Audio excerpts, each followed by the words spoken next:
Hey docs, I know the summer is full of screenings, but a lot of times you don't want to give up the good days, weather-wise, doing a screening, and talks are always in season. So I'm going to go over 3 really quick things in just a couple moments that'll help you in your next talk. These are our speaking tips, and point number 1 is that when it comes to doing your talks, early in the talk, I'm talking the first 20% of your lunch and learn lectures, your 10-minute talks, the first 20% of any health class that you're hosting, corporate workshops, you need to give answers.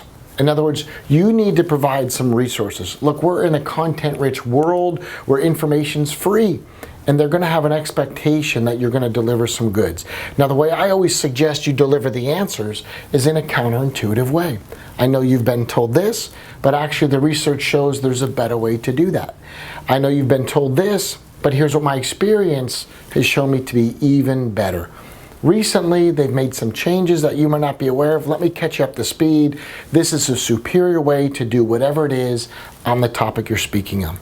It's okay to direct them to websites. It's okay to give them resources early in the talk, because what that does in the mind of the audience is it makes you an asset, not a solicitor. So give answers. Do it early. Do it often. Load them up. In fact, my favorite thing to do is fire hose them. Give them too much so they just go, whoa, whoa, whoa, whoa.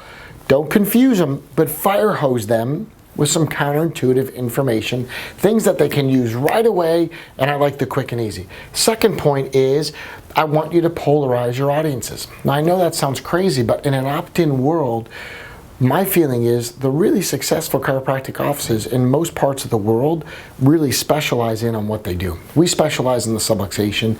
Maybe you do weight loss. Maybe somebody else just does TRT as their technique, and that's all that they want. Whatever. It's great, because the reality is you need to start separating your audiences. Who's going to be your next ideal new patient? Because we want you to attract believers. The opposite of a believer is a skeptic. Don't attract skeptics. Speak so you can attract believers. And part of the way I polarize my audience is I put down the traditional medical approaches. I'll give you a really powerful example. Sleeping pills. Sleeping pills have some devastating side effects that I love to beat this up. In fact, what I do when I polarize is I use something called a straw man technique in my talks, where I beat up the traditional approaches, because let's face it, those meds aren't working and the side effects are horrible. And so when I polarize my audience, I'm taking medications off the table and I'm still further attracting my believers. So I'm going to be really clear and say, you might not be right for everybody in your audience. And the sooner you can polarize the skeptics from the believers, the easier it gets. So we always do a straw man technique around the meds, and then you always want to give them an action step. Let me tell you what kills talks. The biggest mistake I see is chiropractors bring business cards, or they allow their CAs at the back of the room. Don't do that. Don't bring business cards. Always use the word procrastination, which is what BJ did, and say procrastination is the thief of health. Come on in today. Let me give you one last vitalistic tip for your talks. This is big.